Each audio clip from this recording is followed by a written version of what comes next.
Good morning. Oh, Lord. Good morning, y'all. Welcome to the 30 Day Show. Thank y'all for being here with me. I'm so excited to hop into what we got going on today. So it's interesting. If you go live on StreamYard, just note that the Instagram goes live like a few seconds after you go live. So Instagram, like you click live here, you have to do a whole nother thing for Instagram. But anyway, got both of them. So if I ever seem like distracted at first when I'm going over both, that's why. One of the things I want to talk about today, real quick. I have my first guest on. Actually, we got three guests today, so we're gonna be rocking and rolling today in conversation. I'm so excited to jump into it. My first guest is Hyacinth Tucker, and she is the founder of the Laundry Basket Delivery. And so I'm excited to jump into this conversation with her and see what she got going on. But in founder news, I want to give a shout out to Pinky Co and the way she's handling the content around her bankruptcy. She did this like Miss Rachel uh post. I didn't get to watch the whole thing, but I think that it's interesting to turn your and I don't know how she's feeling, you know what I mean? So I think that like usually she's really raw about like this time. I don't know her personally, but she's really raw about like how she's feeling. And this time she took a different route, which I can actually appreciate. I think that like a lot of times founders go like I don't know if y'all follow John Henry, but he basically had like a hostile takeover from his co-founder of his company Loop.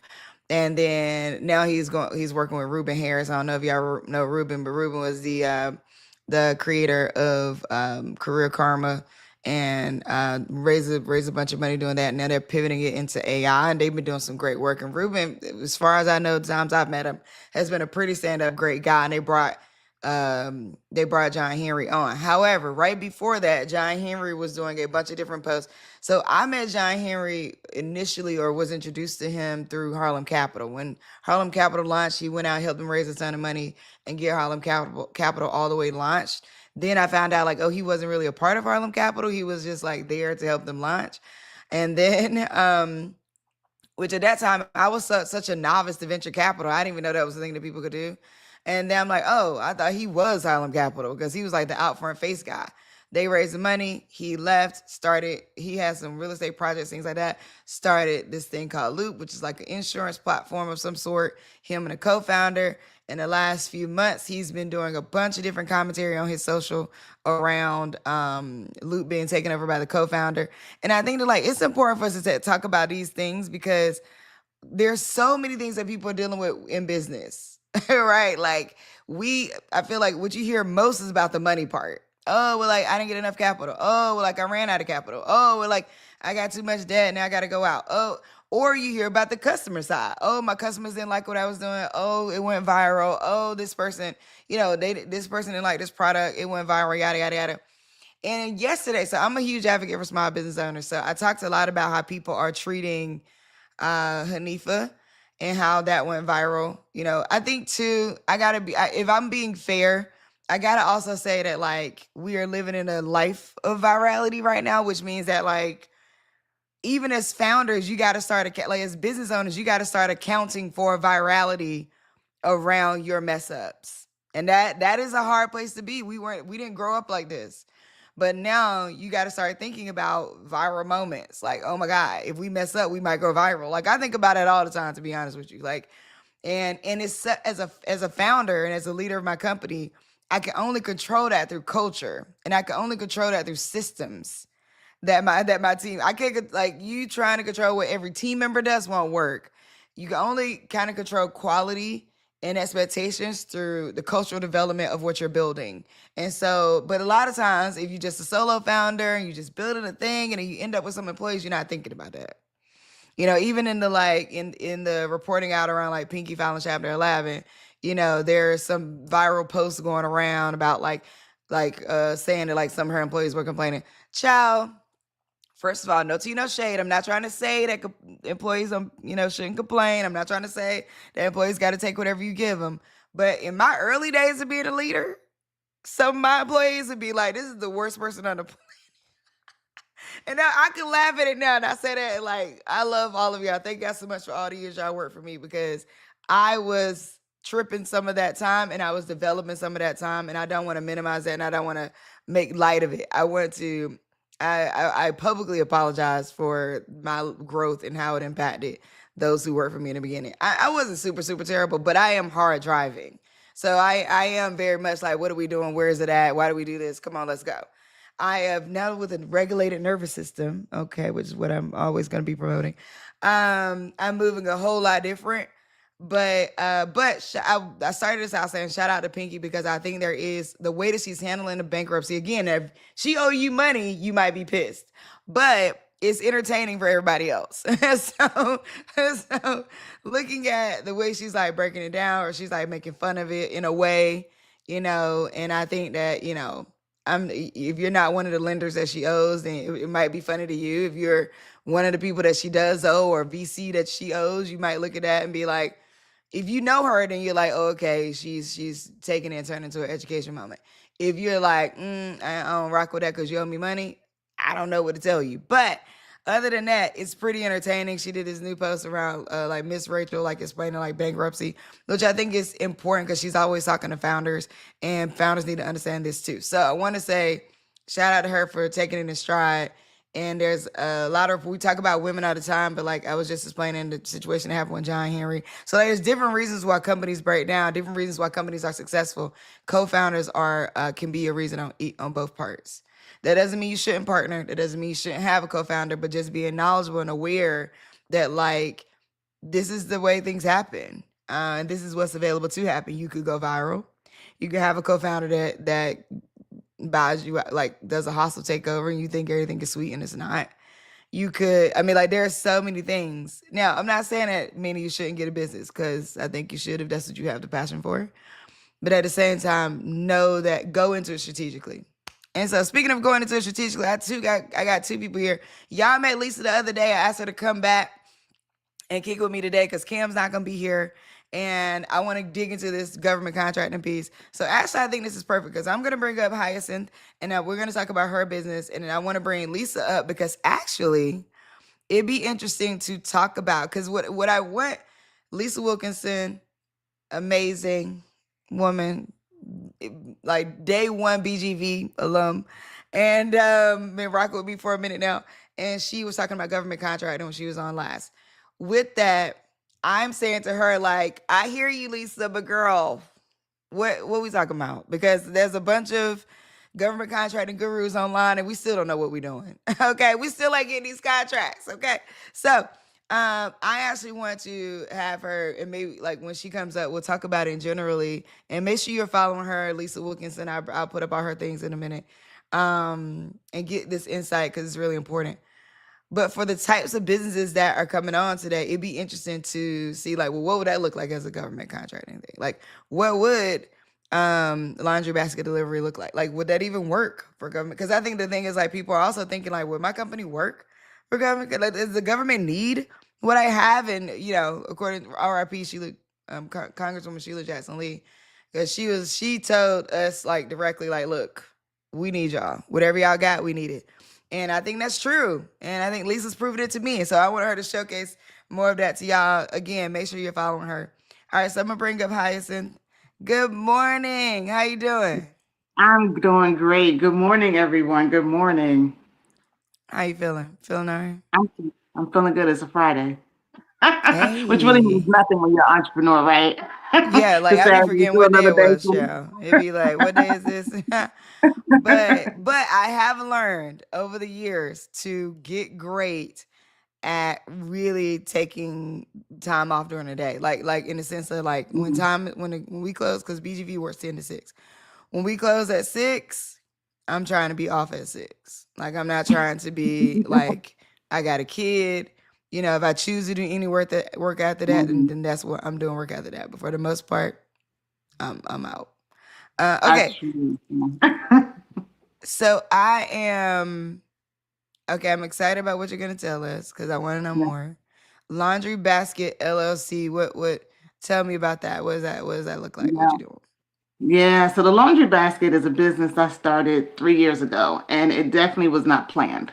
Around 3 years ago, I went to go visit a friend, and I walked into her living room, and there were piles and piles of clothes everywhere. Child, And let's we not kind get of into laughed it. and talked about it. We laughed and we talked about it because, of course, who loves to do laundry?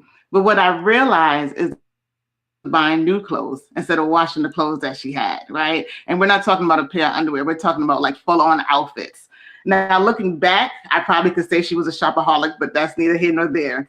But I told her, like, that's not sustainable, right? Because at some point you're going to have to wash these clothes, right? But I kind of understand busy, busy professional, kids, all the things, right? And she looked at me and she said, I wish there was someone that could come and take all this laundry and do it for me and I would pay for it. And at that time, I was going through a little transition. So I was like, okay, that's fine. And so I took that $20 that she gave me and turned into almost $500,000 3 years later. Come And so on. we've just been on this journey of just growing and thriving in this space. And interesting enough, we are in the government contracting field. So we do Oh, good. local, state, and federal. So yes, so laundry services is definitely something that is needed in the federal government. So I've been doing that for about 2 years now. Oh well, wait a minute. Something happened with my Instagram. Oh, sorry, Instagram folks. Oh, okay, there we go. We back. That was kind of weird. That when text hiccups happen, that's definitely for me to ancestors. I don't know how ancestors work with y'all, but like it'd be different. Like lights start blinking, text stuff happens. I'd be like, okay, what y'all trying to tell me? What's up? Um, that's okay. So let's talk about it Yep. because I feel like at first there was not a lot of people doing this. Then there was all of Mhm. a sudden like you could throw a coin and find a laundry pickup delivery service. How have you Mhm. stayed competitive over the few years? Because you started this when? 2022. Okay, okay, okay. And how? And then people. I mean, true. We was in the house. We was just getting back outside in Just getting back outside. 2022. How have you sustained through like bunches of other people popping up? Yeah, so it's basically about carving a niche in your industry, right? So we decided that we wanted to have like a purpose, and so we talk more about eco-friendly laundry care, and we talk about reducing, reusing, recycling. So we partner with organizations that have that same thought pattern, right? Like Goodwill. So we'll do a lot of things with different community partners. We also work with nonprofits. So as they get clothes donated, we launder them and we deliver them to our unhoused population. So we Oh, make okay. sure that we stay relevant in places that people are not doing the same. So it's one thing about laundry, but it's another thing about having purpose and passion behind it and the people that you're actually serving. So that is what we've done really well. We become more of a thought leader. You can see us in different magazines, on TV. We just make sure that we're visible and also in the community. So not just about what we do, but how we're actually making an impact, because laundry is something that impacts employment. So once again, when we work with Mm. our returning citizens, right? And so when they have clean clothes and they can go and do an interview, that's something completely different. We about healthcare, right? So when it comes to like infection control, bloodborne pathogens, so we're certified in those types of things, which allows us to get into spaces that other people don't. Oh And then when you talk wow. about confidence, right? So we partner with school systems and make sure, because bullying is a thing, right? And some kids are bullied because they have not have access to like clean clothes, like their parents may not have access to a washing machine or for any type of thing. So laundry impacts everyone in different ways. And so we make sure that we talk more about those things and how we're doing a difference in the community. So that makes us different. Wow. I love that because I would have never thought to take it there. You know what I mean? Yeah, Laundry impacts employment. it does. That never even crossed my mind, and I think they're like, dang, maybe I'm showcasing some privilege here, but wow, that's amazing. So what cities are you in? So we have grown. So we operate in Maryland, DC, Northern Virginia, Cleveland, Atlanta, Houston, and we have a small footprint in Toronto. 3 years. Wow, this is amazing. I love that. So Yeah. it so is it do you do is it one to one and then you have bigger contracts? Like so for example, I mean Mm, I'm in LA, so you're not here yet. But yes. if I was like, oh, I want to get my clothes washed, I just like go to the website, put in my things, or Yeah. is it more like tell me what's the process? So the process is, so the way that we work is actually a really good process. So what we do is that we don't own First physical. of all, Um, you better big up your own process. The way that we work is a good process. You know what? Absolutely. right. We don't own physical laundromats. What we do is that we partner with local laundromats in the community. So we're more of a connector. So our staff works out inside those laundromats. So we don't have to worry about overhead. And so what happens is that there's a relationship. So we keep their machines turning. We make sure that they have business. And then in turn, we now have the capacity to do so much, which is why we're able to expand into all these different areas. So as far as a consumer, you come online. We also are subscription based as well. So you come online, you say, do my laundry now. There's a cute little button. And then you actually put in your address, you schedule, you pay, and then that's it. And we take it from there. And so then we sort it, we process it, wash it, dry it, fold it, package it, and bring it right back to you next day. So it's a very seamless process of working, behind the scenes to make sure that your clothes are done well. So yes. So, you know what? For me personally, I don't mind washing them, Uh-huh. but folding them, It's the that's the folding. part. Yeah, We know. We I do know. not want to fold We these know. clothes, child. I got a pile of clothes. When the cleaners We come, they're know. so kind. They just fold them up.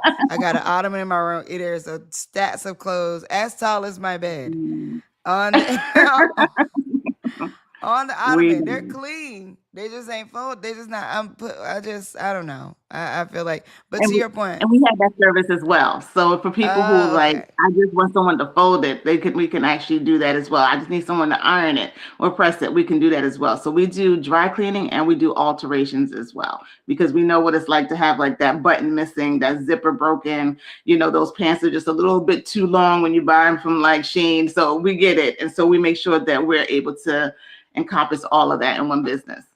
Well, thank you so much for coming. Anything else you want to leave the people with? No, just want to make sure that they, support us online and, just follow us back on Instagram and Facebook. All right. You lucky because I didn't have the question of the day queued up yet. I didn't have it, so I can't give you a question of the day. But we gonna see you again. Thank you. You'll Thank see you me so much for again. that. Thank you. Have a good rest Thank of your you. day. Thank you for Okay. joining. All Bye-bye. right. That was that. Hi. Good morning. I really enjoy hearing about that. Cause Lord knows, we be needing some clothes washed out here in these streets. I can't. What she said about her friend. Can you hear me, Lisa? I can't hear anything. I'm You can't sorry. hear me? Uh-oh. I can hear you. I can hear you. Can you hear me? I can hear you, yes. I don't I hear. know. I heard the whole conversation and I'm thinking about getting laundry services, but I can't hear you anymore. I'm gonna log off and log back on. Okay, cool. Let me take this out. But yeah, that was dope. If you just joining us, welcome to the 30-day show. I got so many shows, child. I'm about to call this the Omi Show. Speaking of the Omi Show, the Omi Show airs on Sundays, every Sunday on Sirius XM at 11 a.m. Eastern Standard Time. Replays at 8 p.m. if you don't catch that 11 a.m. one. But it's if you have Sirius XM, you can tune in. It's channel 126. Shout out to my Urban View family. And shout out to the people joining me this morning. My morning crew, Luxury Larissa is here. Maria's not here yet. Where Maria? Where you at, Maria, girl? I appreciate her. Shout out to all my folks on Instagram: Snowman, Peach, Coach, Tasha, Mojo, Risen, Laney, MN Fit One, Haley, the Last Boy Scout 72. Where do people get where do people come up with their handles at? Like, it just be, yeah. Drop me a comment as you come in. Say good morning, because then I can actually call your name out. Happy Friday, everybody. Today is what's today? Day 6. We on day 6. Whoop, whoop. We on day 6 of the 30-day show. Today in 1857, the Supreme Court issued a Dred Scott ruling. On this day in 1857. Did I say 1856? 1857, and the Dred Scott versus Sanford was a landmark decision in the United States Supreme Court that extended American citizenship to Black people. Now, this is a really interesting one. It was a landmark decision of the United States Supreme Court that held the United States Constitution that held that the Constitution did not extend citizenship to people who are Black of African descent. and therefore they cannot enjoy the rights and privileges of the Constitution conferred upon American citizens. This decision is widely considered the worst Supreme Court decision. This is interesting. Okay, wait. This decision is considered the worst in Supreme Court's history, widely denounced for its overt racism, judicial activism, and poor legal reasoning. Thus played a crucial role in events that led to the American Civil War 4 years later. Legal scholar Bernard Schwartz said it quote, stands first in any list of the worst Supreme Court decisions. The decision involved a case of Dred Scott, an enslaved man whose owners had taken him from Missouri and a slaveholding state into Illinois and the Wisconsin Territory, where slavery was illegal. When his owners later brought him back to Missouri, Scott sued for his freedom and claimed that because he had been taken into a free U.S. territory, that he had automatically been freed and was legally no longer a slave. Scott sued first in the state of Missouri court, in the Missouri state court, which ruled that he was still a slave under its law. He then sued in the U.S. federal court, which ruled against him by deciding that it had to apply Missouri law to the case. He then appealed to the Supreme Court. March 6, 1857, the Supreme Court issued a 7-2 decision against Scott in an opinion written by Chief Justice Roger B. Taney. The court ruled that people of African descent, quote, are not included and were not intended to be included under the word citizens in the Constitution, and can therefore claim none of the rights and privileges which the instrument provides for and secures to citizens of the United States. More specifically, that African Americans were not entitled to full liberty of speech, to hold public meetings, and to keep and carry arms, along with constitutional protections of protected rights and privileges. Taney supported his ruling with an extended survey of American state and local laws from the time of the Constitution's drafting in 1787 that purported to show that a, quote, perpetual and impassable barrier was intended to be erected between the white race and the one which they had reduced to slavery. Because the court ruled that Scott was not an American citizen, he was also not a citizen of any state, and accordingly could never establish the diversity of citizenship that Article 3 of the U.S. Constitution requires for a U.S. federal court to be able to exercise jurisdiction over a case. After ruling on those issues around Scott, Taney struck down the Missouri Compromise because he prohibited slavery in U.S. territories north of the 36° 30 parallel. It interfered with slave owners' property rights under the Fifth Amendment to the Constitution. So this is interesting because, I mean, number one, it's crazy. But I mean, overall, I think that, it's interesting to reflect on that time. The U.S. Supreme Court ruled that, and this brings an interesting light to, I don't know if y'all been following the conversations with people who feel like, who are doing the like original Black and the like of African descent. I can't remember. I'm ADOS and FBOS. I don't know if y'all are following that, where people are fighting for reparations, but they're saying that like basically Africans shouldn't get reparation, but if you have slave ancestry, that you should get reparations. And there's a lot of conversation around that. I think, I am not going to in this moment say which one I'm for or not for. What I would say is this Dred Scott ruling, I haven't heard many people bringing back up in this case, and maybe not, maybe there is, but literally the U.S. Supreme Court said on this day in 1857 that African people, like if you have slavery descent, essentially, because back then they were slaves, that you don't have rights that you're not an American citizen. This is also interesting because, Lord, I can't remember this woman's name, so I'm not going to call it. But a post I just saw from a very important woman that I can't remember her name at this moment because I'm 45. She was saying that basically the America that Trump is creating right now is the America that our founding fathers essentially envisioned. And I was like, she's saying something. She's saying something. I mean, you gotta breathe on that one. Take a minute. Take Nicole Hannah Jones. Y'all know I'm talking about very important women. I'm so sorry I didn't remember her name.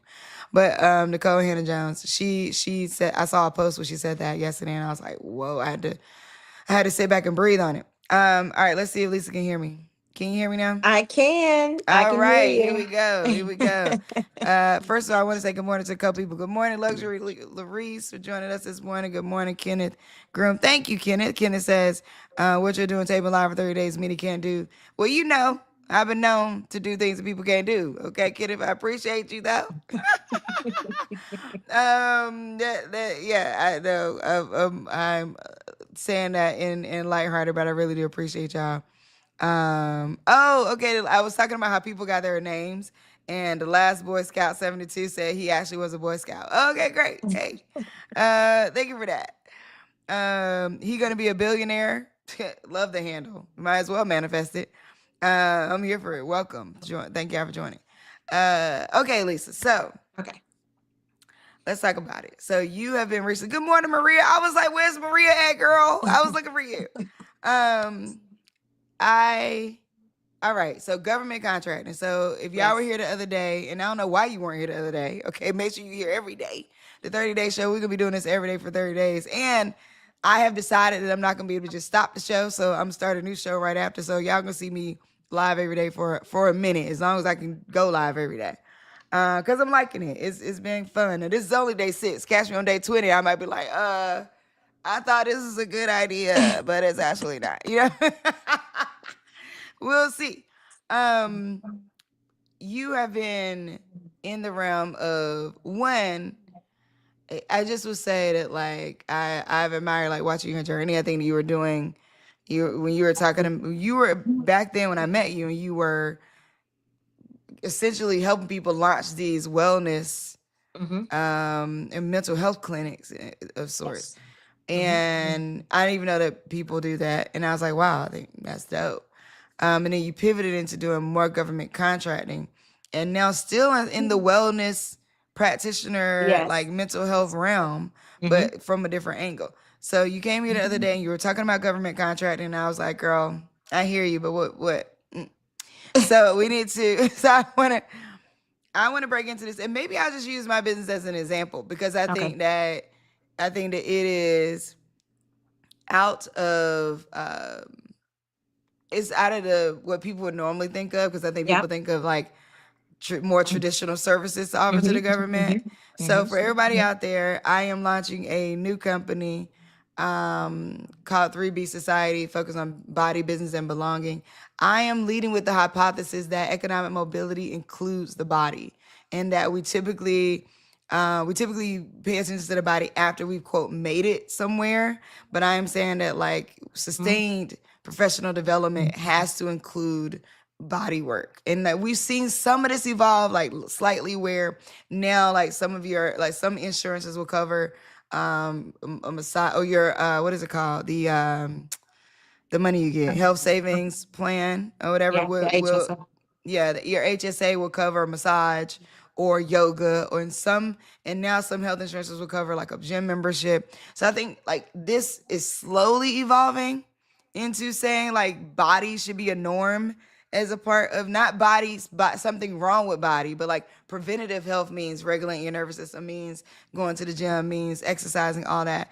We need to have people doing that. And how does that become? Why is it like a separate? It's like if you're sick, come see us. But other than that, we're not covering anything that helps you keep going, right? And it's like that shouldn't be a thing. So I'm leading with the fact that like body should be a part of economic mobility. Your trajectory depends on how good you feel, how regulated your nervous system is, how you're able to think clearly and make decisions, food security, like all those things. And food is nourishment to the body. So 3B Society, body, business, and belonging. What we will essentially offer is a couple things under that. I have a service called Boardrooms and Breathwork, where I am offering to high performers and executives breathwork, yoga nidra, which is a sleep yoga that I had to get certified in that, and certified in breathwork, and sound healing. So these are 3 that I focus on specifically. For those who don't know, and Lisa, you probably don't know this either, this journey started with me as an executive going on sabbatical. After that, I was like, oh, this is the key. Like, I thought moving from all this anxiety was the key. Actually, moving from a regulated nervous system is really the key. And I became a Kennedy Center artist right before it turned into the Trump, whatever Trump's doing with it. I became a Kennedy Center artist, had the opportunity to have a residency. And for a week, I went in and I just offered services to people. I did Reiki. I'm also certified Reiki 1 and 2. So in the Kennedy Center, okay, by the way. So I did Reiki. And then I had a opening where I brought in a group of people and moved them through this experience of what would it look like to give the body like a blast by stringing together breath work, yoga nidra, sound healing, all into a 90-minute session. So that like when you walked out, that could last for a few weeks. Because what happens is high performers and busy people, they don't necessarily have time to be able to like do something every week, or like we talked about, I was saying like getting massages, like people should do that. It's like, when am I going to do that? Right. And so I think I'm also boardrooms and breathwork. I have a YouTube channel I started as well. I'm going to put a whole album around it and release it soon. I haven't done that yet, but it'll be an album of like meditations because I just feel like meditations, and not your like, a friend of mine who's really great, her name is Jiminelle. She's an amazing artist. And she was talking about how a lot of the like affirmations are real performative. It's like, and actually Alex, the guy who was my guest yesterday, he said the same thing. It's really like, when people, you listen to the affirmation records records, Lord, I'm dating myself out, the tracks, Yeah. they don't sound as connected to you. It's like people just saying things. I'm gonna be great, and I'm gonna, and then I'm gonna take on today. Like, and don't get me wrong, whatever motivates you, go do it, go get it. But I definitely want to be more connected. So I think the album will have some breath work on it that people can follow. We'll have some affirmations for executives on it that people can follow. And I think where I'm uniquely positioned for this work is like, I am this person that needed this and went through this. And I've worked with now thousands of business owners going through similar things. So saying all that to say, I'm like, how in the world from a wellness company do you, so if I can do it, then anybody can do it. Yes. Yes.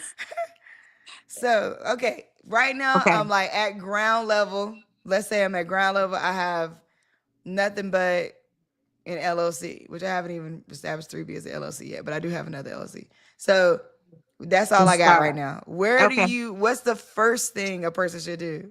Okay. I'm just going to take one step back and tell you, I think that it's amazing that you're doing that work. Thank you. Back in 2013, I will never forget this. I was on a military base talking about these things because remember, I started as a contractor working on a base. And I was talking about utilizing your body and as high performance, the things that they needed to be doing. You can't start your day with a monster or with a 5-hour energy as the first thing that your body gets, and then go to work all day, go to bed at 1 a.m. and be up at 5 a.m. for PT. That doesn't Right. work like that. And people thought I had 3 heads. So I do think we've come at least a long way to connecting your stress, your internal mental health related to your physical health. It took us a very long time to get there and so I'm glad someone is talking about that you need your body in performing. It's not just your soul. Like your body is there with you. You have to nourish it, you have to treat it. So I love that. I'm signing up for everything. I've never done the sleep yoga, but I have heard that it's really good, and I can't wait to attend one of the classes. So that's that. But I'm glad someone is talking about that piece of it. So you would start with your LLC. Walk you through it. You need to know your NAICS codes. So I talked about that. I wish I had a little a little thing so I could spell it, but it's NAICS. So you have to know, and that's basically the North American code. It classifies what your business is. And I'm going to get back to that too when you're searching for contracts. And so that'll classify what kind of business, what you're doing. And so if you're doing breath work, I would think of it as training. And so you could do, and we'll get into that too. You could do a couple different things. You can do it as an ongoing training, right? Or you can do it as a one-time training. So you could do personal care, you could do training and development. Now, question for you. Go ahead. Okay, so as you're doing this, I'm gonna put something together. So step 1, get your NAICS codes. All right. Yes. Where do I go to get my NAICS codes? You sent me mine, thank God. Hallelujah, to have somebody in your network. But where would a person go? You should. I mean, you can Google NICS codes. Okay. Back when I started, this was all things I had to find out. Now you have a lot of ChatGPT. I have ChatGPT some of this. Some of it is really wrong information. I don't know who put that in there, but at least you can Google NICS codes and then see which is one is primary to your business. Now, what I will add is that you can have multiple NICS codes, but you need to have at least one primary NICS codes that kind of encompasses what you're doing, because you need to have at least one to register. So you do need to register on sam.gov. Ah, I know. So I will say, immediately I'm tired. well, you may be tired, is, but is this step 2?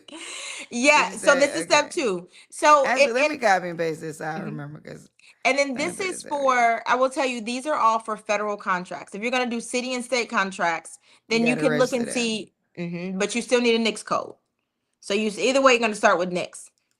And then city and state contracts may need different certifications. Oh.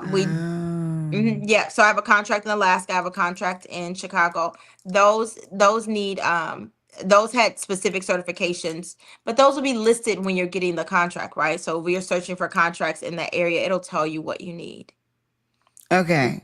Yes. Now let's talk So about hiccups you may run into registering on sam.gov. okay, so you don't have to search. So what I find that people find frustrating is the searching for contracts on sam.gov. One, there's more than one place to search for sam.gov. I mean, there's more than one place to search for contracts other than sam.gov. But SAM literally stands for System Award Management. You have to be able to receive your award, and that's kind of like the collection of you finding everyone who has received awards. So you can search other companies by name. You can search, and I'll get into that too. If you know, use sam.gov. The registration is the hardest part. It really is. And why? But once And you that get should not be the registered, hardest part. it shouldn't. It shouldn't. There is a help desk. Call them. I call them. I'll call sometimes because what I'm getting online is not making sense. So I am old school. I will call and have somebody walk me through it. I'll be like, hey, this isn't, you told me to do this, but this doesn't make sense because of this. Real old school. I feel like people don't call anymore. I call, we talk. Those are my people. Get on the phone for 30 minutes. It's a 30 minutes is time out of your day, but it'll be setting you up so that you can receive the award. So you can't get around SAM. You do have to receive the award. And then the updates, you do have to update yourself on SAM, but those are just, you can just click and confirm everything's okay. I mean, Yeah. Now that part's once easiest. you're in there, Yeah, once you're in, you're pretty much okay. But there Yeah. is like all this identity pieces too, like having to identify you. And then so like you gotta so what happens, this was my experience. So you're trying to register, it takes you to like ID.me or some other thing. Yes. You gotta identify yourself that way. And I think that like it's in this the idea is that it's secure. Yes. I can't call it, but you go to ID.me and I think there's another one that you can use. And then you got to register there. And then sometimes for whatever reason, it just does not see you. Or it just does not, like there's something that it goes, I don't know about that. That's wrong. And then you like, I know that is the correct information. And then you end up, so I would say take time in your psyche to get your sam.gov. All right. Now, Yeah. I honestly would recommend, and this may be this may be a big recommendation, but I would recommend it like whatever business you have, register anyway. Like I think Yeah, go ahead, like be absolutely. registered anyway, whether you decide to go into government contracting or you just, but because they're gonna be sending you news updates or like new things coming out. So I think like it's important for like whatever business you have to consider registered anyway. I mean, some people may be like, well, I don't need it, so I'm not gonna do it. I mean, that's on you. I hear you. But I mean, like, I think it's worth it to do the registration and keep up with it every year. Also, because you know what happens? A lot of times when these announcements happen, oh, well, now tomorrow Trump comes out and says, we're actually going to have all small business owners receive $1,000, whatever. I'm making that up. You won't be ready for it because you won't be in sam.gov. And I think that's the thing to remember. Our farmer John Boyd, he's always fighting a good fight around black farmers.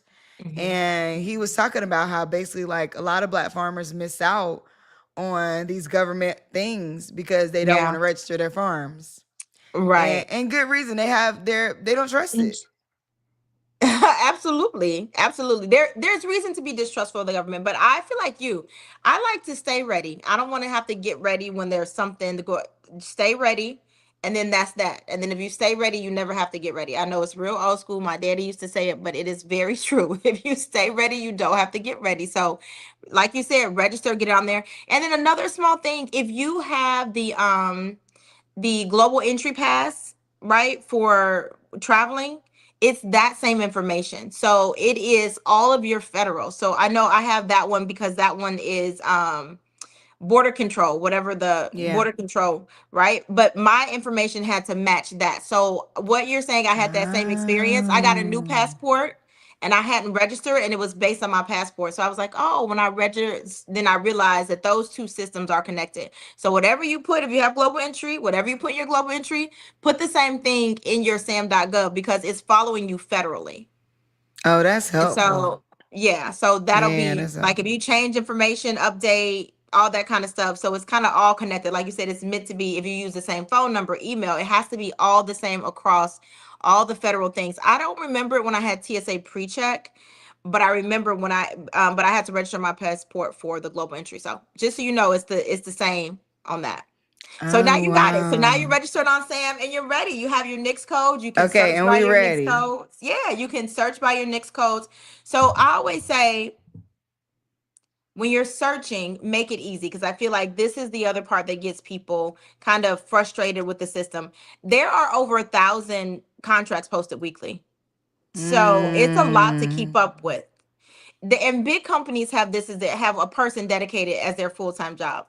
We I don't was have gonna say, that. I'm glad you said that because one of the things I found about government contracting, I remember, because I was in DC, and somebody said to me one time, like, government contracting is not a side hustle; it's a whole business in and of itself. Mhm. So yeah, yeah. Yeah. And I had a side hustle, but I will tell you, and I mentioned last time, one contract can change your life. And it has for me. And so Mm. I'm in it. I'm hooked. I like this. I like having um I apply for recurring contracts mostly. So I like knowing where my income is going to come from every year. I like that. I appreciate that. What I have done before, and this is a word, so it's March now, but the government fiscal year is going to restart October 1. There's going to be use it or lose it money. If you are just wanting to step your toe into government contracting, do that. Because when they have that use it or lose it money, it'll be a Mm. one-time 1-year contract, right? And so you can, and these are usually posted at the end of June because they need to spend all the money Money down by by the end October. of, right, right. So if you're Also, by the interested, way, mhm, so to what you're bringing up, this is also a corporate cycle. It's mhm, also a philanthropic cycle. So no matter what kind of like, not no matter what, but if you're raising any one of those or you're going for any of those opportunities, mhm, so a lot of times people put for philanthropy, you'll see RFPs come out around the end of June, and then you'll probably have a decision. Now here's a couple things that nobody told me that I just learned over time.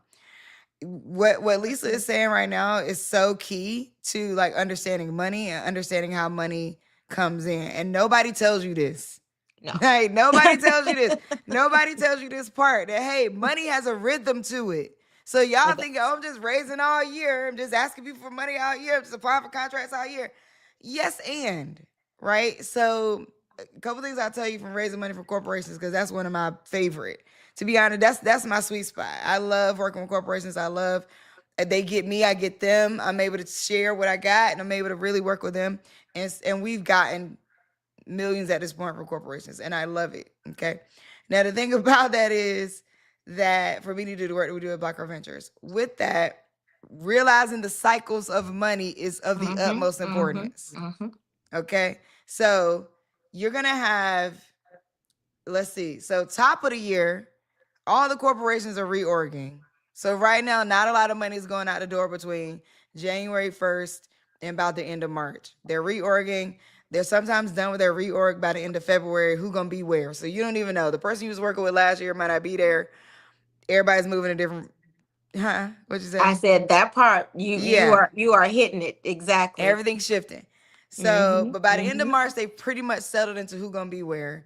And then, but the people who are getting money by the end of March, you already had a conversation at the end of the year.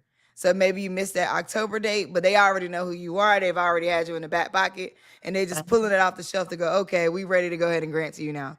That's the people that's getting money around April, like the end of March, April. You already were in the pipeline. That's not new money. So when it comes to now, next up is the June date. So June is another big fiscal year ending. So the end of June would typically, depending on how the company runs, will be somebody's end of fiscal year. So they will be closing out a bunch of things from the last year in by the end of June. So if you're raising money, you could prepare to be asking for more money at the end of June, or be asking them around about. Honestly, I recommend round top of May, you need to start having conversations with them about what they're going to do next. What are you looking at for your next year? What are you looking at for your next cycle? Like, hey, like a lot of times the reports are due by the end of June, depending on if you're doing philanthropy or what you got going on. The report's going to be due by the end of June. So you're having conversations with them around top of May. Now, sometimes people put rolling grants out. So you'll have like rolling grants, rolling contracts sometime, depending, but still that fiscal year still matters for your payout, because you're still operating within a certain realm of them paying out, right? Like they have to, their procurement runs on a schedule. Nobody's procurement is just running loosely. So just remember that so whatever they got to spend for that fiscal year is going to end in June or it's going to end in October. Either way.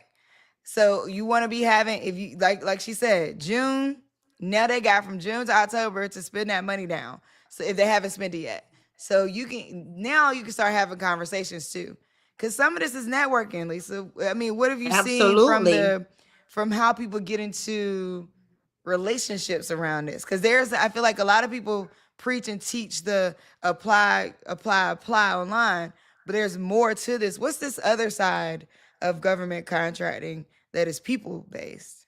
Yes. Okay. So get your certs and be ready, right? So the government has 5 different set asides. One of the things that I do is I apply for the set asides. So there's 5 set asides. Woman owned business. People ask about Black. There's no specific set aside for like that level of diversity. There is for woman owned business, small businesses, which now small businesses are under 20 million. Service disabled veteran. So if you are a veteran, you need to be service disabled veteran and veteran. You need to be registered with the VA and building the relationships on that side. The Veterans Association has so many contracts. But is it from what you've seen with like the burying of DEI, right? Because how real is that in terms of like and have you been seeing any of that, or have you faced any of that in terms of like certified, like woman owned, Black, minority owned, like has all that gone completely, or veteran owned, has all that gone completely out the window, or are you still seeing some of those set asides exist in certain states? Because it's only certain, like I think it was South Carolina is one, I think Texas is one, but where they've said like we're not doing set asides. But what are you seeing? And then federally they're saying we're not doing set asides at all. But even though they're saying they're not doing set asides, what are you seeing from like it's still available though? You know what I mean? Like it's still like It still is. It's okay. still available. So the men in office did say that they're not doing set aside. So I focus mostly on federal. I'm just now into the state spaces, and I'm only in 2 states. So I just want to, my level of expertise is generally federal. So that did come out. No more set asides. I think and veterans pushed back so heavily. The set asides are still there, but let's be clear, get ready, because they may not be there forever. Just as of right now, they're there. Right. Okay. So, and then the other thing that has happened is small businesses used to be like under 300. The rules around that have changed. In 2023, the rules changed to be 20 million on average. Under 20 million on average. And now An you're classified as a average. small you're classified as a small business if you have 20 million on average annual Or revenue a less. year. Yeah. Wow. Yes, yes. And the only other set asides are for native is native, but that's specifically Native American, which you also have to prove that you're 1/16th, and then also Asian and Pacific Islanders. So right now, those 5 set asides are still there. I would operate in those set asides if possible, because what you're going to do is you're going to see a lot of the same names. Look and see who's in charge of the Mm. contract. Like, part of this, you're right. Part of it is you need to know who's in charge of what you're doing. And you're exactly right. That reorganization, the first of the year, I am constantly searching the names and be like, okay, is this person still? So what you need to, once you get your foot in the door, perform on the contracts, perform well. Only take on contracts where you are able to not only, and I'm going to preach this until my last days. Don't apply for a government contract just by being the lowest cost. Be the highest value. That's how you stand out. Mm. I think I've heard you said you have to stay top of mind. I heard you say that. Yes. And so how do you stay top of 1000%. mind? By performing, by exceeding the requirements. And then look and see that same person that's in contracts, they are in the contracts for that whole, that's their department. They, if you're going Hold to see up, those though. same names. Hold on, though. We got to Okay. go back to this because you just Okay. said a Go whole ahead. word. Okay. Wait, sorry, that's the wrong thing. Yeah, you just said the whole word. Don't be the lowest cost, be the highest. Can we just stop right there for a Yeah. second? Like, Yeah. I think that is a word. I don't care what you're doing. I don't care if you are. I don't care if you basket weaving. Okay, you Be the best. be the best at it. Don't be the lowest cost. Be the highest value. That right? Yes. Somebody need to hear that this morning. Okay, somebody need to stop, because that's when we start thinking of unique value, right? And we start thinking about like what it means to be like, how am I unique? How am I different from all the other businesses? You know, like, okay, so the one we was just on, the laundry basket delivery service. I love that. So, by the way, if you're just joining me, welcome to the 30 Day Show. Also, shout out to my morning crew, Maria, Luxury, Larice, Aunt Cookie joining us. I think you might be joining us for the first time. Welcome, welcome. All my folks on Instagram. Instagram is running a little fast for me to call everybody, but Kim Roxy, Aggie, hey girl. My dad is here. My dad is Genevis. He's here. Mr. King 58, wife number one, $1 earned, Tundra 2004. Rashad Howard, what up? I'm what it loving the says. names. I know. This is the thing about being live, right? It's like Roxy Smith, Life of Erica, Virginia Baker. Yeah, thank y'all so much for joining. Welcome, welcome, welcome. We're getting into it right now for real. Like this, like, don't be the lowest cost, be the highest value. So the company that we had on earlier, her name was Hyacinth, and she had, and the name of her company is the Laundry Basket LLC. And you can find her as Laundry Basket Delivery on IG. And I was asking her, like, hey, like, there's a bunch of laundry basket delivery services, like or laundry delivery services. Or, you know, at first there weren't any, and then there were like a bunch of them. You could like literally choose one. And how do you stay ahead of the curve? How do you stay competitive? And she started talking about laundry as a part of employment. She started talking about how she's partnering with schools around kids who don't have access to washing machines, how she's partnering with people who are working with the unhoused population and how they don't have access to clean. And I was just like, my mind was a little blown because I was not thinking about all these different realms of service, but the value add. Right. Don't be. You need to put that up as a social post. Don't be the lowest cost, Okay. be the highest value. That's a word. Yes, and she mentioned government contracting, which is, I would have absolutely, if she did not say it, I was already thinking actually of the VA. I was wondering, she do federal or she, because when I think of, there's a lot of unhoused veterans, but yes, no matter what your business is, I was literally thinking of, did she go with the VA? And then she said she contracts with the government too. That's a perfect example. Take what you, and I know we talked about this yesterday and what you said, or 2 days ago now, the days are running together too. I'm over 40 also. But you talked about, when you were talking about how to, oh my gosh, I lost it.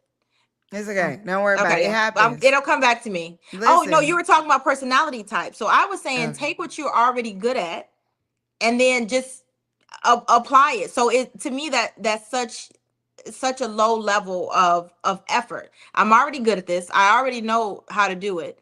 I'm going to tell them the best way to do it. And that's how you apply the highest value. And you said something, which I said, it took me a long time to learn that about myself. That's a personality trait of entrepreneurship, to do what you already know how to do and do what you love, or just take something like, I know I can make money at it and do it. So I remember I was telling you, it took me a long time to figure out, like, oh, I'm making money, but I'm just not feeling, I don't want to anymore, But yeah, so I will always say, just take what you're already good at, because you already know how to offer the highest value in what you already do.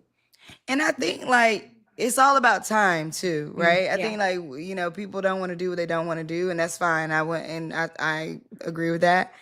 I think that so like when I started a print shop, I was like, I need to make money. And this is the thing I can do and I'm good at it. Started doing it. Then I was like, how can I like scale it? I could print for other people. Started doing that. I wasn't, to be honest with you, I wasn't as good at printing for other people at first. Like at first I sucked. I had a bunch of hiccups and orders. Like it was crazy. Had a bunch of like influencers at another level right now. But back then, a couple influencers that was upset with me, who was starting their brands out. I'm so thankful for all of them and their grace. God bless them. But I think that like over time I got better at it. Over time I improved my systems. Over time I realized like how to do and move and go quicker and faster and what to answer and all that. But then when it came, after a while I went, this isn't even I don't like it's not making me happy. It's making money. But Yeah. it's not making me happy. But in that point I had a choice. I could say, I'm gonna keep this or I'm gonna move it to a place where it could continue to run, and then I'm gonna figure out what makes me happy. But there's moments where you have to make these different decisions, and sometimes you're making one decision so it like leverages on the other one, and then you make another so it like leverages on the other one, just so you can like build up. It's truly Yeah. that like you're trying to build up, but sometimes things have to lean on each other. You can always make I don't want to say you can always make the happiness decision. I want to be careful about language because people come for me. I just want to say that you just have to think thoroughly about what decisions make sense for you on your journey, because you're in a step by step process. All right. And so, and knowing that like this is not the end result, I'm on a journey and I'm Yeah. going to be in a place at some point that gives me all that I need. And that's not right now. Then you got to figure out what it does provide for you. And then kind of work through what your give and take is a little bit. Yeah, for sure. I get that. So, okay. What I want to also get into is one thing to, register, search. Okay, let's Yes. say I found a contract. Yes. And I'm like, okay, I think I'm ready to go. What are some of the things I should consider after I found or like let's take it here. Let's take it into like when I read the contract, what am I looking for? Because like you open it up, you'll see it's all technically written, you're like, Definitely. and you're right, you're reading it, you're like, I think I can provide, because I remember I used to look at them for print stuff when I had the t-shirt company. I used to be like, yeah, I think I can provide, 500 reflector jackets for construction workers. Cool. And then you got to go into answering all the things. And sometimes I don't know if I was always answering what they were asking me. I don't know. What am I looking for when you're reading through what the contract says or what the ask is? Yeah, I think that's a good question. So you already said you were already printing and then went to there. So you know some of that technical language. I think sometimes we don't give ourselves enough credit for what we do know about that, right? Like, if you can provide the reflection or not, and if the reflection will hold up at, 80 degrees of darkness versus 100, right? So there are technical things that you probably already know that you may not even kind of consider. The other thing that I like to do, but I am a researcher by nature. I will add that in there. I love reading, I love knowledge, I love information. I'm going to look and see on sam.gov who had the contract before. I'm going to look and see the company. I'm going to look and see what they were providing. I'm going to do as much research as I can, and I'm going to see the amount of the award. And that's just a starting point, because like I said, I don't care if I'm charging more.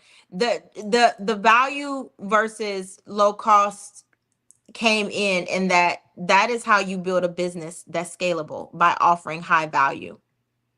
That's it. You go lowest cost, you may not have a business. You only have enough to get you through that contract, not the next one. But what I love about that is, okay, so the first thought that came to me is, how do you know if you're high value? Now this is interesting because you just determined that you are. You know what I mean? Just not you personally. I'm saying, like, in general, people just go like, I'm Yeah. high value. Now, should there be some type of litmus test for that? Is there a way to, and is it high value against the last award? So it's like, okay, well, I see this company, because I think Yeah. this right here needs to be explored, because the number of people who are like, who you like the woman who said, she was great. Now, this is not a dig on her, but she said, I said, well, what's your process? She said, well, our process is great. It's like, of course you think your process is great. You know what I mean? Like, but Yeah. I loved that she said it. That's why I stopped and called it out, because I was Yeah. like, you Yeah. better call your process great. Yeah. And you're only sometimes as great as the person experiencing you. You doing what you're doing, you think you're great already, or you have greatness in mind, or you're great at the level that you know to be great at. Mhm. And I want to say that you're great at the level that you know to be great at. It's not that Yes. you're not great. It's just Yeah. that the customer who's willing to pay a certain dollar amount for a certain level of value, they're used to operating in a certain realm of greatness that you're not displaying. And sometimes you don't even know that until you actually go get higher in your career and then go into rooms and be like, oh, that's what they was doing over here. That's their offer. No, you're right. There is a litmus test. So if you look, so every contract is going to have some deliverables or key performance indicators, right? This is what I try to do. Well, this is what I do. I try to do 2 more. So say there are 10 deliverables. I'm old school, so I write it out. Sometimes I just copy and paste what are the deliverables, because the rest is just information, right? I want to know, what do I have to do? And so I will copy and paste and say there are 10 deliverables. I just say like, yeah, yes, yes. Okay, that one I may need a partner. So I have another column, partner, potential partners, right? Because I'm going to exceed. So I'm not going to be, if I'm like, I can do that, okay, absolutely getting a partner. And writing that in my contract and in my bid. I'm not paying them out of my pocket. No, I'm going to, because I want whoever's excellent at that. And then I'm going to look at the contract and be like, okay, now they have bread, butter, eggs. They didn't ask for sugar. Definitely adding sugar to that. That you need sugar. You know what I mean? Like, I'm gonna just look at what they have, see, and then I'm gonna like make the picture in my mind. And I do my best, and I have been able to succeed at this. 2 extra things. So if it says sugar, and then what about some chocolate chips or fruit? Like, I'm gonna say, are they chocolate chip people or are they fruit people, right? So they have a lot already, and I can see where they're going. I'm gonna add 2 extra things. And they be like, I don't need that. I'm adding value that they didn't even know they needed. And I'm adding value that I know that I can source and do it well. So yes, there is a litmus test. Look at everything they're doing and then like read it and see what the picture is. Because you're right, there'll be 15 pages. But really, I'm gonna scroll down to, what is the award amount, and then what are you asking me to do? And one thing for myself and my business partner, if you have all these things that you want and you don't have data, you didn't ask me to collect, you asked me to collect like names. Like, come on, we getting a whole what's the age group of this population that's looking there? I'm listen, you see me moving, I'm getting in my bag. Because data is I started off as a biology major in college. Like, you need data. I'm talking about pen, pencil, paper. What are you collecting? Like, I see where you're going, but you're not collecting enough data to get there. So that data thing, that's how I've been getting them. Now I gave y'all gave y'all part of my secret recipe. I got more, but what are they asking for? Look at it as a picture, look at it as a puzzle, look and see. And they're missing something, because you have to remember these people, and I told you, look at that name, look at that email address. You will see it as the same people that are doing this and this, right? Like, this is the people who look at the contracts. They're looking at contracts for procurement. They're looking at contracts for behavioral health. They wrote to the best of their ability about those contracts, right? But that's not necessarily their area of expertise either. So that's why I say choose something that's already your area of expertise, and you'll be able to see the picture even more clearly. Right. And I'm not a baker. If I'm adding sugar and fruit or chocolate chips, but you got a baker in there, they're like, hold on, let me put a little gold leaf on top. Wait, I need, Right. like And It's then they funny. made me get You they know made what's me the funny? one get the contract. Yeah. What's interesting about you saying is I remember a friend of mine who's a speaker. She was talking to a speaker agency one time, and she asked them, "What's the difference between people who get like 5K for a speaking gig and people who get 20K for a speaking gig?" And the person simply said, "The packaging." And Oh, I was yeah. like, "Oh, that's interesting," because it's not necessarily that one person's more talented than the other always, but you realize that secret sauce and where you add value, and then you know how to make it look. Mm-hmm. Mm-hmm. That's it. And this is honestly the same thing in funding. You have people who, I've talked to family foundations who have said that there's people who just know how to play the game in writing. They may That's not true. be delivering certain levels of value, but they've been around it. They've been in it. They know how to articulate the way that the people who are reading the contract are reading. And that's the interesting thing about AI now. Because I want to hear that too. But the interesting thing about AI is for you to be able to say, act as a contract reviewer from this agency in this way and give me, some ideas, give me a response based off of all you know about me around where I would add value on this. Like, you have the ability to now have something else act as that expert and then Yeah. start from there. Right. Yeah. Ebony is here, but she don't have her camera on, so I'm not exactly sure. I didn't bring you up yet, Ebony, because you didn't have your camera on. Oh, okay. I don't see you. I see a living room. But that's why I didn't bring you up yet, because I was like, I don't know if she got having technical issues or what, and I don't know. It looks like like one of those virtual backdrops right now. Are you there, Ebony? You a real person? All I can see is your backdrop. I can't see. Oh, there you go. Okay, you're a real person. All right, we're gonna bring Ebony to the stage. Okay. And hear what she working on. Hello. Hello, good to see you again, Omi. How is everything? Absolutely. It's good. It's good. Welcome. So I want you to first off, I need to know what's your Instagram? It is, well, my personal Instagram is at EBZ Oh, underscore where do you want me to Cinder. send people? I'll send people D.SRUPT media. All right, sounds good. Okay, so tell us about what you got going on. Yeah, so I have a really great nonprofit called Disrupt Media. We empower youth of color here in New York City to tell stories that matter through filmmaking and media literacy.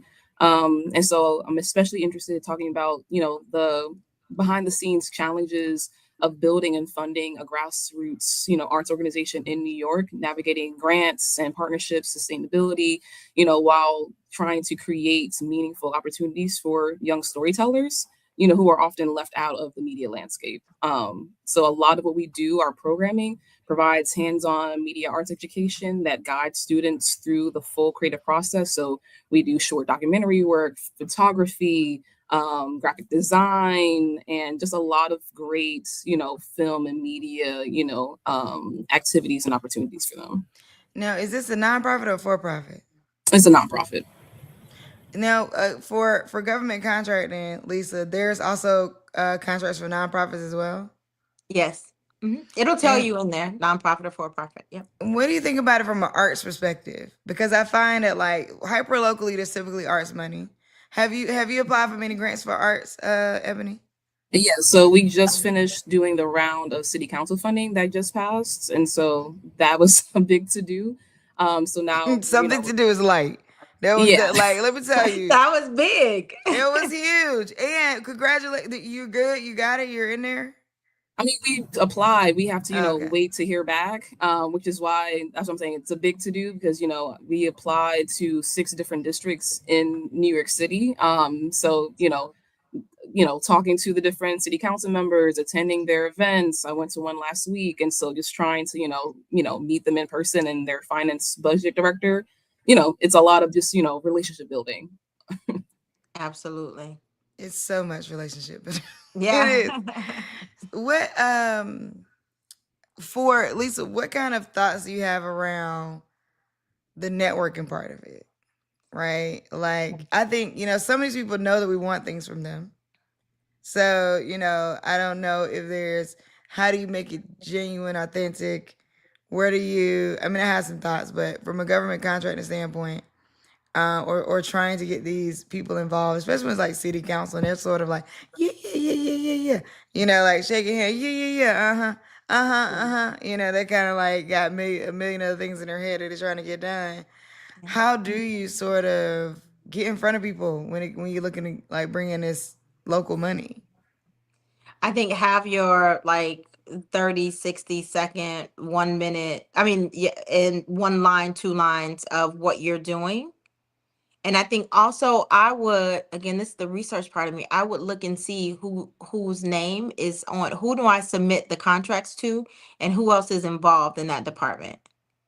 So it may be a city contract, but and there's a clearly a person from the city funding it, but whose department is it in? When I read that information, look and see whose department it is, and then you can Google and search who's in that department. And then I would beeline to that person to that may be the decision maker. Look at the department, look at the leadership, and then sometimes it'll tell you who's making the decision where. But it's not necessarily, like I said, the fundings come from the city, but that's not there. Like that's coming from like the clerk, Yeah, it signing just the comes on their check. desk and they make a decision. But actually, Right, there's a person's department that it lands in. right. I Yeah, used to be yeah, an you arts got to. commissioner for the city of Alexandria, and I mean, but I don't know who vetted them out to get them to us. But by the time it got to us, we just sitting there talking about it. Okay, Yeah, you know what I mean. Here's what the person yeah, said. Here's what. So to your point, like that came to somebody first before it even got to us. yeah. But we're not necessarily involved in that part of it. Ebony, what kind of okay, so in hearing you tell me about it, I'm gonna be honest and say I don't know if I still understand exactly what it means. So Mhm. like, is it like you as an organization you're getting that? What is the impact part of it? So Yes. you're getting that capital, and then you bring in. Is this like a youth after school program? Is it like a youth 18 to 24? So is it like college too? Yeah. Is it like okay? Go ahead. Yeah, sorry. Yeah, I'll give y'all more background. So we do in school and after school programming. Okay. So we're physically going into, the educational institutions and doing these workshops, on a weekly basis. So we can see between 80 to 100 students weekly. And so that's what I'm saying. That's a hands-on instruction of it all, integrating, our social emotional learning, civic, engagement, social justice elements. So we're having all these things that shepherd through, the lived experiences of the youth. And so that's kind of where the city council funding would, help with, camera equipment and, paying for our teaching artist stipends. And so we're basically bringing our programming to the schools, DOE schools. So one of the things So that go okay. ahead, go ahead. Well, I would look up Dodea schools department. Again, my area is more federal, so Department of Defense Education, and I assume the A is association of, but DODEA. So you can look at Dodea schools as a contract, and that can be schools across military bases. Generally, there's a lot of students in the military in a particular area. They may have a military school, which will be a Dodea school. If they don't have a Dodea school, I would also look for military funding. So it's Department of Defense Education Association, or you can look up DODS, which is Department of Defense Schools, and I would look there. I would also look and see, I would also apply for um, the community college. I would see if they had opportunities for that you could utilize that for as fundraising and getting more money. The community college will have um, diverse students, and so that can be an opportunity to apply there to see if they have funding for you to be able to teach the class there. Okay. That's an Or opportunity. how do you partner? Because what you said about the local schools could be interesting from a like, um, do you partner with a local school film department? So we basically target schools that don't have any type of like media arts No, no, programming. no. What I mean, I'm So, sorry, oh, sorry. colleges. So you target the colleges, partner with the college to be able to have their students be able to work with your program. Okay, I see what So you're saying. yeah, so then they get internships or they get and then there Yeah. may be some capital that you can get from those colleges or whoever they're getting funded from. So whoever, whatever family, foundation, or high net worth individual that cares about media arts, they're funding the media arts department. Their names on the media arts building. I would look for those kind of people too. So look for local colleges, community colleges, 4-year schools. Look for universities. Look for whose name is on the art school buildings. Go Google them and look for their family foundation and what type of grants they put out, because those people are going to be interested in continuing funding around media arts. So those family foundations are likely have programs or grants that they put out or something like that, centered around that. And sometimes, like, if you can get in front of the right program manager or program director at those philanthropic orgs, you can kind of make the case directly to them and meet with them and see what they have, and they control the budgets. That's a good one.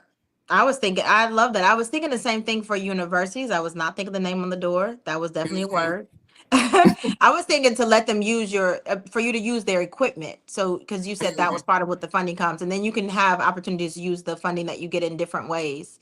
But if you get the equipment from them, because a 4-year university or a university probably already has a lot of that equipment that you may be needing. And like, considering what kind of partnership you can get with a local college is going to make your application stronger. So even if it's small. So this is another thing, like Ryan from the Gathering Spot, he always talks about, like, we got to manufacture our wins. It's like everything doesn't need to be organic. Like, if you know somebody that's a professor at a local college, then you'd be like, look, I'm a partner with you to do something very small.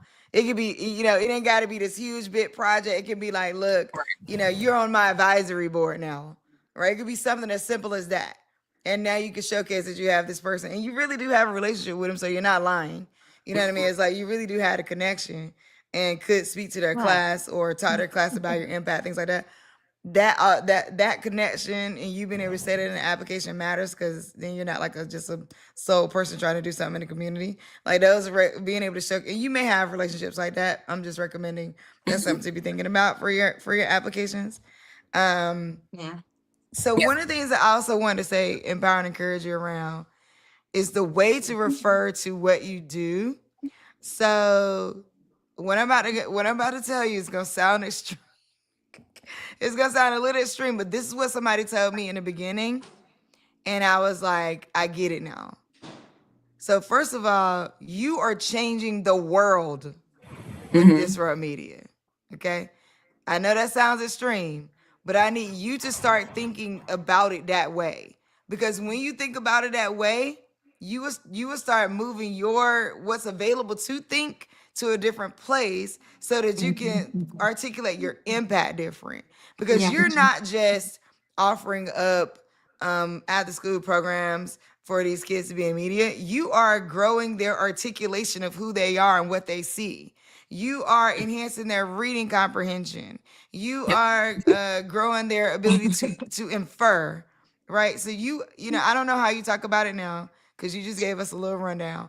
But I would go look at the school standards for the state, and then think about branching out to other states, because you're right there. You got New Jersey, you got Philly, all right there. And Philly is a big art city.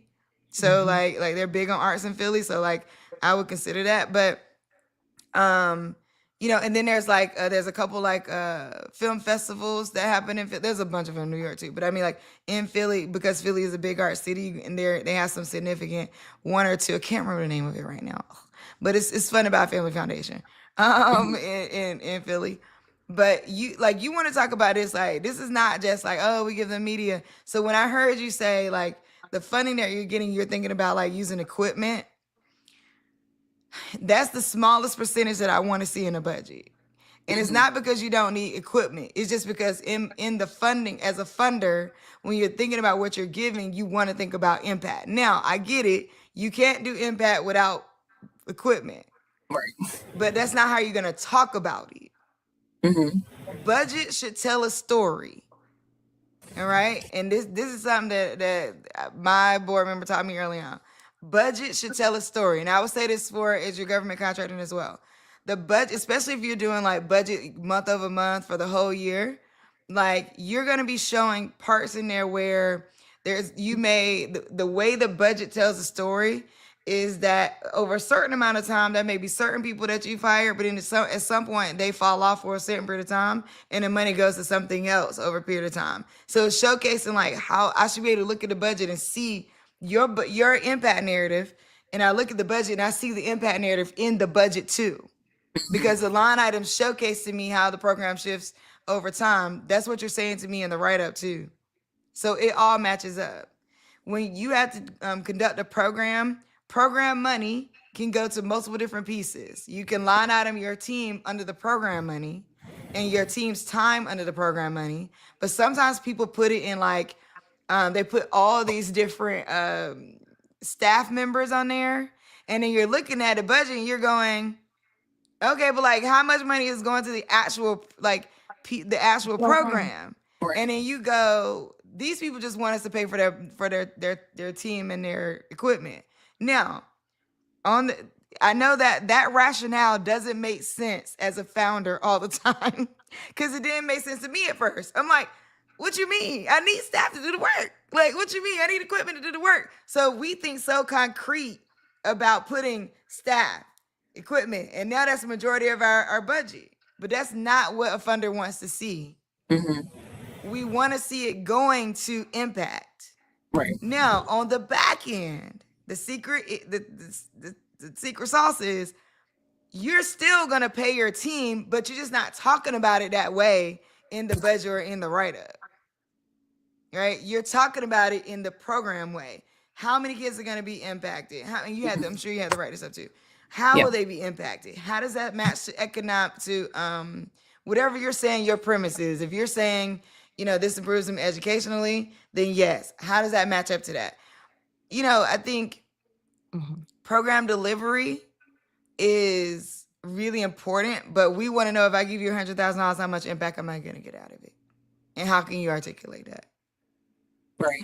And no, it's really good, because from what you were saying earlier about like data and supporting that, I have a lot of data from actually the youth saying, teaching them, they didn't know anything from graphic design to using Canva to now they're able to create a whole like website page within just a spring semester. And so having that, qualitative data, I think is very important to your point of like, really highlighting the impact.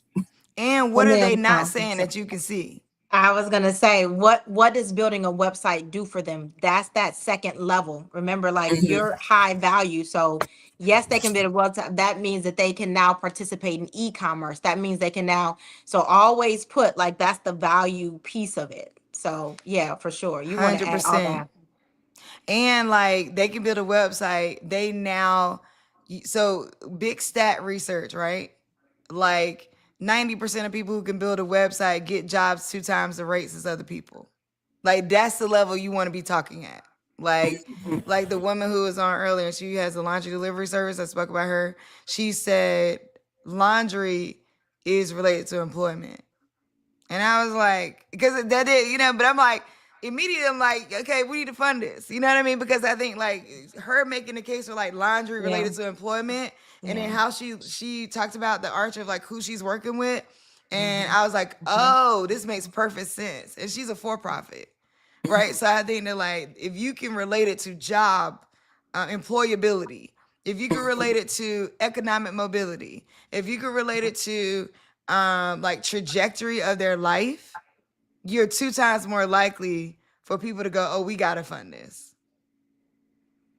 Right. No, I'm just taking notes. This is like very, you're good. Very good. You're good. Yeah, you're good.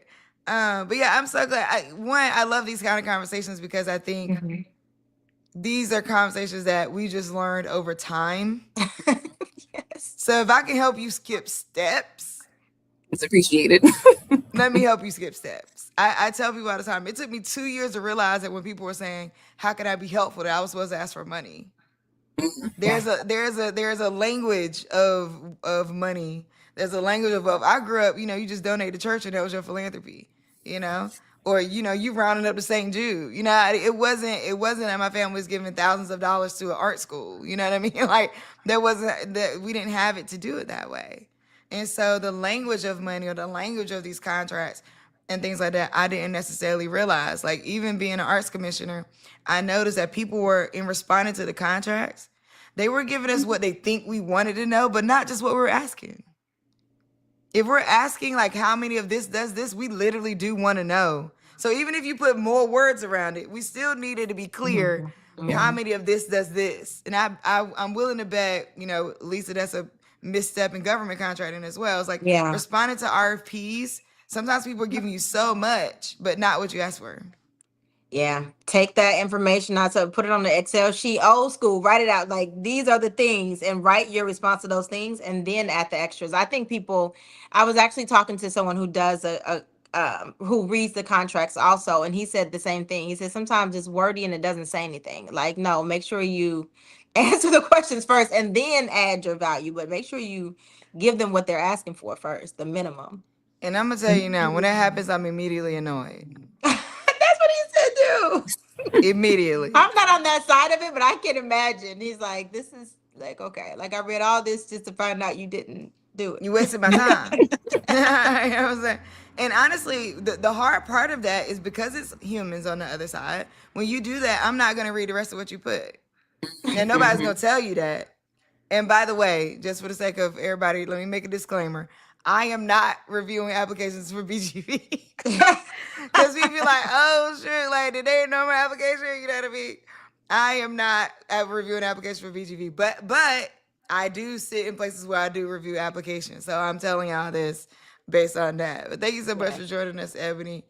We appreciate you. Hopefully Yeah, this best Appreciate of it. luck to you. Yeah, I'm All right. excited to see your journey. Yeah, Thank for sure. you. I All right, appreciate have a y'all good day. insights and everything. Have a good one. All right, bye. He has a good one, because honestly, this is what people are asking about now. Like how do we, our youth, and being on technology and stuff like that. So there's been a lot of things about, hey, we're adding technology, but we're taking away arts. And I would use arts as a way of interacting, like that, whatever is big right now, adding that. So like you said, answer the questions, but the extra value, like, hey, I'm building interaction. So it's interaction, communication, language skills, this, that. Like, talk about everything that you are doing, even things that seem like everybody already knows that. Nope, don't assume they know.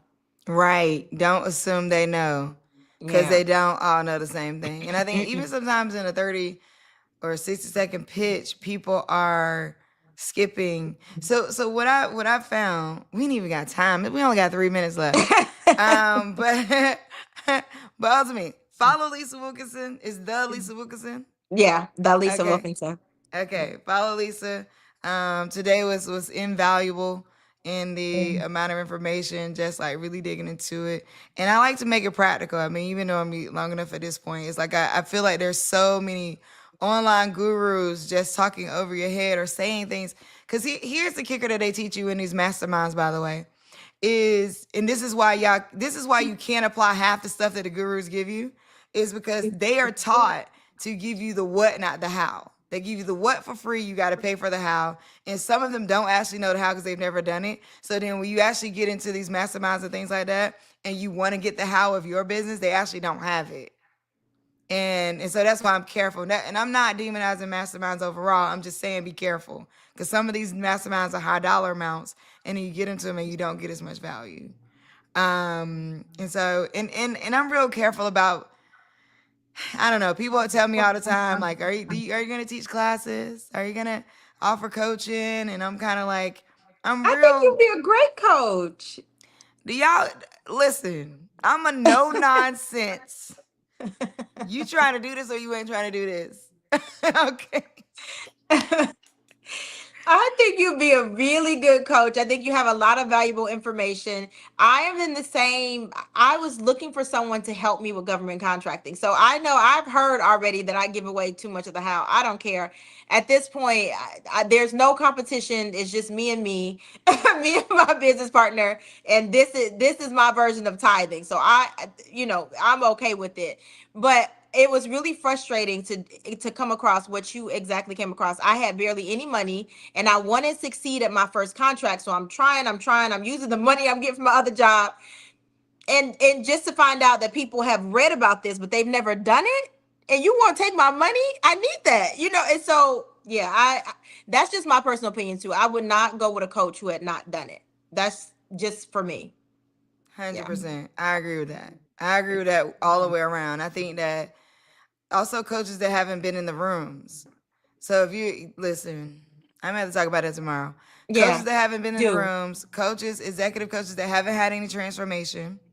Like don't get an executive coach or a personal coach that has not had any transformation in their own lives. Do not do it. Okay. I would also say that when you look at a coach from a business standpoint, you want somebody that has either been in the rooms and had corporate deals or had different versions of that, or you want Yeah. somebody who has worked with a lot of different businesses too and seen a lot. That could also be helpful. So, but you got to determine, the trust factor. Do you trust them? I am good at building a container. So a friend of mine, I haven't, we haven't fully launched it yet. I'll announce it one of these days, but we're launching the solutions tank. And we're going to create an experience for everybody to get because again, you go to all these webinars, you go to all these experiences, and you walk away with more questions. And we're teaming up to create something that we can actually walk away with some answers. So the link will go live soon. I will let you know. I love the don't be low cost, be high value, because one of the things that she and I were evaluating was cost point. And we could be real about that. Like the price point right now is a real thing that people are evaluating. We want to be accessible to as many people as possible. But I also look at it like this is my accessibility. You know what I mean? Like this is the accessibility that you can get for free. You can BGV. I built a whole organization. You can go get for free over there. But I'm moving to a place where I have to charge more for what I do, and I usually don't. I'm usually like, oh no, let's let everybody in because I want to, Now I'm like, you know what? I love y'all, but the energy. The thing about being a coach for me is the level of energy that I like to put in. People got to be ready for it. Because I'm the kind of person, don't tell me you want to build a house. I'm coming with the tools. What? I'm at your door. What, you said you need some bricks? Because I bought the truck. And my homeboy actually owns a bricklaying company. You know what I mean? So we got it. What's up? What we doing? And then you waking up, wiping your eyes like, oh, I didn't know we was going to do it today. Like, nah. So it's about finding the right clientele for what you got to offer. Especially because I said this, you said this earlier. It is worth it for you to be top of mind. Being top of one of our minds is probably one of the most valuable things you can be. Because I'm in these rooms and the first thing I'm going to think is, you know what, Ashley, I know somebody who can do that. Like that laundry thing, that's on my mind now. I'm moving throughout these rooms and working with different nonprofits and things like that because now I'm advising some other nonprofits. Nice. And I'm like, oh, shoot, we need to actually find this lady because she knows how to do systems delivery. Like we need to I'm thinking about that all the time. So I think people don't know how valuable that is to just be top of mind for someone who has access. Even if you're not immediately getting access to what they're getting access to. You being top of mind means that thing. And that is the speaking your name in rooms that you're not in. And that has been a blessing for me. 100%. The BGV alumni keep BGV going. You know what I mean? We put money into marketing, but it's y'all saying, nah, the community over there, you need that community. It's y'all saying that, And so I'm so grateful. Thank you so much for joining me. This ain't in. We got to have at least one or two more because there's so much more to say. Because we didn't even get to after you get the contract, and that's what I want to. Mm-hmm. I want to go into that part. We got to. I got my steps. Okay, I got step 5, and you just reviewing what's there. We need to start applying it. Because I'm curious about how you're using AI. Do you feel like that's kicking people out of the system if they are using AI? Do you I have more questions around ethically using AI. Yeah. You know what I mean? Okay, Maria, I got you, girl. You know what you hear? plus, Maria, you getting all the goods. But I think if we do one-on-one, and I know specifically what you're working on, I'm also adding Yeah, we got to bring you back for it. We got to bring you back for a part 3. We're gonna have to figure that out. She Yay. busy. She got stuff to do, so we gotta figure. We got to I'm figure out not too schedule. busy for you and the 30-day show, so we Okay. got time. Well, I appreciate you. So we're gonna figure out a day to bring you back because I want to keep going through this process. And actually, here's what I'm gonna dare everybody to do: take some of these steps. Go ahead and take some of these steps. All right. So here's what I want to do. I'm gonna take the steps. Then I'm gonna bring you back. I'm gonna go ahead and get this LLC. I'm gonna get this freaking SAM.gov registration together. Yeah. I'm gonna go look up some contracts. Okay, and I'm gonna go for it because you've inspired me. Dude, go for You it. Use your inspired me. NICS codes, search, and look for set asides. Just look for small business set asides. Look, that's the easiest one because you don't have to be certified. Okay. That's the easiest one. Yes. Yeah. Okay. Woman-owned Wait, business. Maria, You got to show your taxes and everything to show you're a woman. Even if you just do the small business set aside, and you'll start to see patterns and people, and look at the names. Because I also okay, we gotta go. Because I Okay. gotta get my kid to school. But Okay. the other thing is, I need to write my questions down because my other thing was about this applying. But then when you start seeing those names, is it worth it to go after them and subcontract? Because some of these things feel so locked in that the same people getting the thing all over and over again. You know what I mean? The same people getting it all, and I wondered, and sometimes I wonder, one, we need to disrupt that, but like there needs to be, they need to figure that out from a systematic standpoint, because some of this stuff is locking people out. At the same time, is it worth it to go and sub? And I'm curious for you around your sub to did you become prime at some point? Yes. Okay, we just talked That's a about that. whole conversation. I'm gonna talk Yeah. to you how to do the research, what to find, what company needs to contract with, what to say in the contract, in the meetings. Like, you are a subcontractor, but you are active part of the contract. Like, yes, that's my And sometimes even that could be intimidating because you're thinking you're not supposed to say anything. no, you're not the little bro. Like, no, you're an active member. So we're gonna talk about how to partner from the beginning. Dang, That's this a turned whole into a whole separate. series. Yeah, that's a good one though. I like subcontracting. So I can go into that that's a whole at least an hour. Talk to you how to find the partners, what to say when you find the partners, where to find them in the contract. Because these are not surprises. There's a cycle, there's patterns, there's steps, there's a way to do that. You've mastered philanthropy, right? You've mastered getting those. And so people are like, I don't know who to ask. You just gave the gym. Go to the person on the door. Yeah. Why start at the bottom? Go to that person. You Do know how much that. money Yeah, that let me person tell has? y'all. And you Y'all know how asking we- for 100,000? You You think know how we 100,000 find- is something? Like, girl. You know how we do find it. sponsors? Again, like giving these gems. Yeah. Go to other people's programs. Look at the bottom of the website. Come on, like look at the bottom of the website. Look at whose name is on the door of the college. Look at think of your sector, and go to these websites of people doing the same thing that you're doing. Look at the bottom of the website. Be like, oh, Coca-Cola sponsored that. Okay, got it. It's only one or two things. Either Coca-Cola. I'm using Coca-Cola lightly. Either Coca-Cola is really interested in that, or that person knows somebody at Coca-Cola. So remember way, that back to not all relationships. funding is coming from real alignment with the organization or the companies. Some of this funding is coming from people knowing people inside these places. Girl, I can go on about that because some people come to me with their past work performance, and I'll tell people leverage it if you can, but they don't know how to talk about it. So I'm like, oh, they didn't really give you this contract. You just actually know the people. You know what I mean? You didn't get this because you're married or because you're high value. You just knew somebody. And then people don't know how to leverage that in a way that makes them seem real to the person they're talking to. And I could call that out in a minute and be like, oh, no, we're not contracting them. Because their work performance doesn't make sense. Anyway, we got it. Because we contracted people at BGV. Yeah. You know what I mean? That's So I think dope, that yeah, all the time. What? Look, listen, by the way, speaking of all that, I already told my team we need to contract you to do a course on government contracting because this year we're focusing again, keep America working. But we got money for AI training. We have money for just training in general. So I'm like, if people can lock in government contracts, and they'll be able to hire people.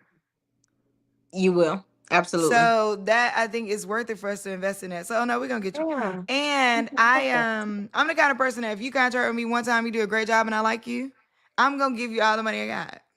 Like I'm like, okay, I love you. I'm not gonna not work with you. You can ask people who worked with me before. I'm like, if I work with you and I like how you deliver, why would I stop working with you? And that's the same for government contract. You asked about the relationships. High value, outperform on the contract, perform so well. Why would they be looking for a bunch of people? You're going to get the first right of refusal, and you can do that legally in government. You can get the first right of refusal. They have to put it out there and say, this, we're not going to put out an award. We're going to do a sole like a sole acceptance award for this one. So this is the only contract we're going to look at. Absolutely. Listen, the conversations get better and better every day. Y'all don't even miss a day. Okay, Y'all I'm trying don't. to tell you, I'm not even saying that just because it's me. I'm saying like they feel good to me. I'm getting like I'm loving the conversations better and better every day. So Tiffany, you might have to watch this one back. By the way, if you want to see the full video, so because I don't think I said this, if you want to see the full video, then you can go to at the Omi Show on YouTube. And when you go to at the Omi Show on YouTube, look in the live section, and every video from every week is there. By the way, so we're putting all those live videos up. Also share out the videos. Let people know you're here. Let people know to come watch with the 30-day show every morning from 6 a.m. to 7:30 a.m. PST, which is 9 to 10:30 EST. So y'all can tune in. I'll be right here. My co-host Cameron Calvin will be back tomorrow.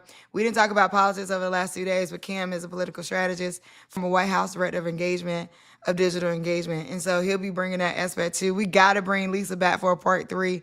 I don't even know how many parts this series is going to have.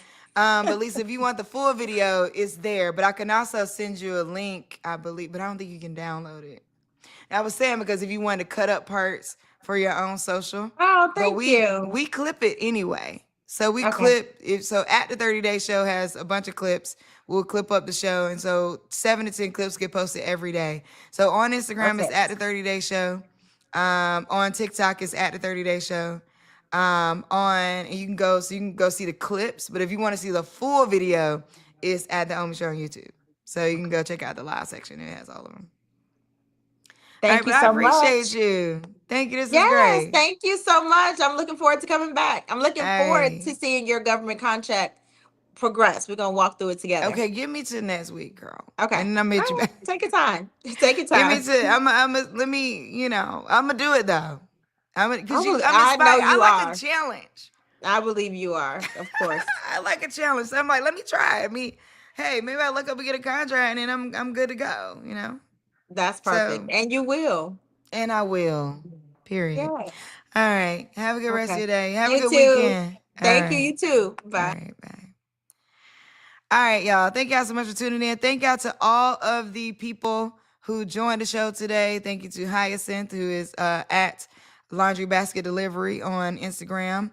To Tiffany, I'm sorry, not Tiffany, Lord have mercy, Ebony. I'm saying Tiffany because Tiffany's in the comments. To Ebony, who is at d.rupt for Disrupt Media on Instagram. She has Disrupt Media as her company. Shout out to Lisa, the Lisa Wilkinson on Instagram. Go and follow her. And I appreciate all of y'all for joining. So all my folks on Twitch, Maria, Tiffany, Luxury Larice, all my folks on Instagram tapping in. I really appreciate y'all. We here. Tomorrow is day 7. I'll be right back here early in the morning. Shout out to all my folks watching on LinkedIn too, who watch after. Actually, LinkedIn is catching traction as well. So I really appreciate all the LinkedIn traffic. And honestly, like, this is the 30-day show, and I'm experimenting with what it means to go live every day for 90 minutes. And at the end of these 30 days, I'm going to pretty much have a whole masterclass on how to look at the analytics on the back. We're looking at analytics on the back end. We're putting out 7 to 10 clips a day on a brand new social media. So the At the 30-Day Show is a blanket, brand new social media profile. Also experiment with a different format of a show. Like, what if we only run a show for 30 days and then take a break, right? Like, I'm tired of seeing all the shows. Also experiment with whether bringing in small business owners from all over to be a part of the show versus thinking only about celebrities or only about these somewhat high profile people or designating who's expert and who's not. Like, we believe that there's so much here. And just like what we did today with just like open coaching, it just energizes me, and like I get so excited about it. So thank y'all for watching. I will let y'all know when we launch the solutions tank and where you can go and join it if you want to get solutions to what you're working on. But we'll see y'all tomorrow. This is I was about to say this is the Omi show. Then I was about to say this is Urban View Mornings. I got too many shows popping. This is the 30 Day Show. Thank y'all so much for tuning in. I'll see y'all tomorrow.